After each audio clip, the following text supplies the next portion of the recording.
Une question sur l'Arabie Saoudite.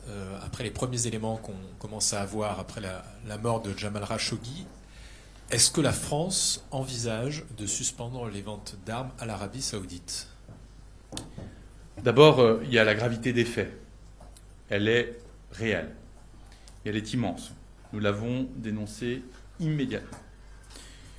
Je rappelle que la France est l'un des pays au monde probablement le plus engagé sur la protection des journalistes. Parce que les faits sont doublement graves. Ils sont d'abord graves en eux-mêmes et ils sont encore renforcés dans leur gravité par le fait que Jamal Khashoggi exerce la profession de journaliste. Le quotidien des Français, avec l'allègement des dépenses qui sont liées à des besoins fondamentaux des plus vulnérables. Vous connaissez, lorsque les faits seront établis par les autorités, qu'elles soient saoudiennes ou turques, ce qui n'est pas le cas encore à ce stade, il y a des éléments nouveaux qui sont apparus. Il y a eu des précisions qui ont été données par Riyad notamment sur des arrestations qui ont lieu, sur des limogeages.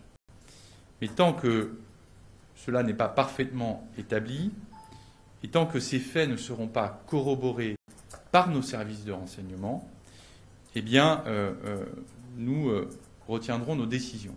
En revanche, une fois que la lumière est faite, que c'est corroboré par nos services, eh bien, dans l'hypothèse où la responsabilité de l'Arabie Saoudite est avérée, alors nous en tirerons les conséquences et nous prendrons des sanctions. Mais je vais vous faire une confidence, pas simplement sur les armes. Je m'étonne que le débat se concentre uniquement sur la question de la livraison d'armes. C'est un sujet plus global. Si les faits sont avérés, si nos services les corroborent, nous prendrons les sanctions adéquates à l'endroit des autorités saoudiennes.